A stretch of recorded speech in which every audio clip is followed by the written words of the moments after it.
Pada kesempatan kali ini, saya akan mempresentasikan sebuah studi kasus yang termasuk dalam bidang sosioinformatika, tepatnya pada cabang Computational Social Science. Kasus yang saya angkat di sini itu berjudul Deteksi Ujaran Kebencian di Media Sosial Indonesia. Oke, kita masuk ke pendahuluan dulu. Apa sih itu sosioinformatika? Sosioinformatika itu sendiri merupakan studi tentang hubungan timbal balik antara teknologi masyarakat, yaitu bagaimana teknologi dapat mempengaruhi perilaku sosial di mana praktik sosialnya itu mempengaruhi perkembangan teknologi itu sendiri. Terus masalah sosial nih. Di era digital saat ini, media sosial seperti Twitter, Instagram, TikTok, Facebook, dan media sosial lainnya itu menjadi tempat utama masyarakat untuk berinteraksi. Namun, sayangnya media sosial yang juga menjadi tempat rawan munculnya ujaran kebencian seperti komentar provokatif, diskriminasi terhadap kelompok tertentu. Terus ada juga ujaran kebencian dapat menimbulkan konflik sosial, perpecahan, dan dampak psikologis bagi korbannya. Untuk mengatasi hal ini, para peneliti mencoba membuat solusi berbasis teknologi agar dapat mendeteksi ujaran kebencian secara otomatis, sehingga ruang digital bisa menjadi lebih aman dan inklusif bagi semua penggunanya. Oke, kita masuk ke aspek informatikanya nih.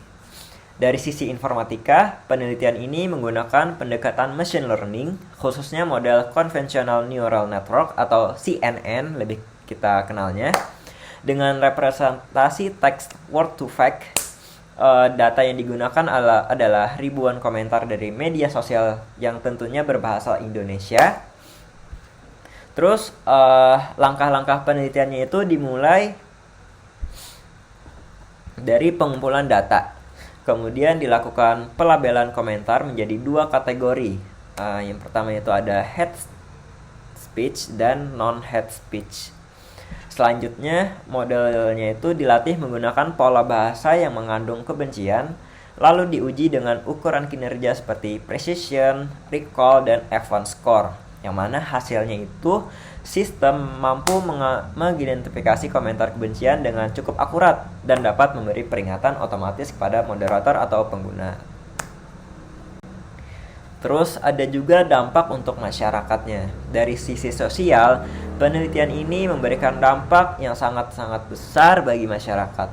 Dengan adanya sistem deteksi otomatis, penyebaran ujaran kebencian dapat berkurang dan masyarakat menjadi lebih sadar terhadap etika berkomunikasi di dunia di dunia maya.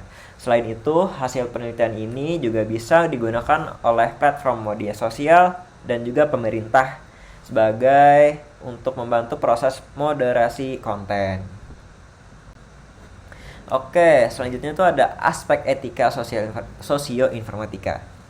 Dalam aspek sosioinformatikanya itu sendiri, setiap pengembangan teknologi tentunya harus memperhatikan aspek etika. So, ada 4 hal penting yang perlu dijaga. Yang pertama itu privasi pengguna. Di mana data yang digunakan untuk melatih model harus dijaga kerahasiaannya dan dianonimkan. Terus yang kedua, keadilan pastinya, di mana algoritma tidak boleh bias terhadap kelompok tertentu seperti ras tertentu, agama tertentu, suku tertentu, itu tidak boleh bias. Yang ketiga itu adalah transparansi. Cara kerja sistem harus bisa dijelaskan agar tidak menimbulkan kesalahpahaman. Dan yang terakhir, yang keempat adalah tanggung jawab, di mana teknologi harus digunakan untuk membantu manusia, bukan menghukum mereka atau menyingkirkannya. So, kita masuk ke kesimpulannya. Kasus deteksi ujaran kebencian ini menunjukkan bahwa teknologi dan masyarakat itu saling mempengaruhi. Melalui kolaborasi antara ilmu komputer dan ilmu sosial, kita dapat menciptakan teknologi yang memberi manfaat di kehidupan sosial nyata.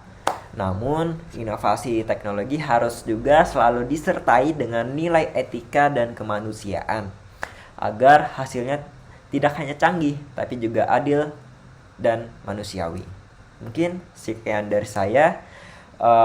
Saya juga lupa memperkenalkan diri tadi sebelumnya. Perkenalkan, nama saya Faisal Surya Saputra dengan NIM 103012330152. Mungkin sekian dari saya. Terima kasih. Wassalamualaikum warahmatullahi wabarakatuh.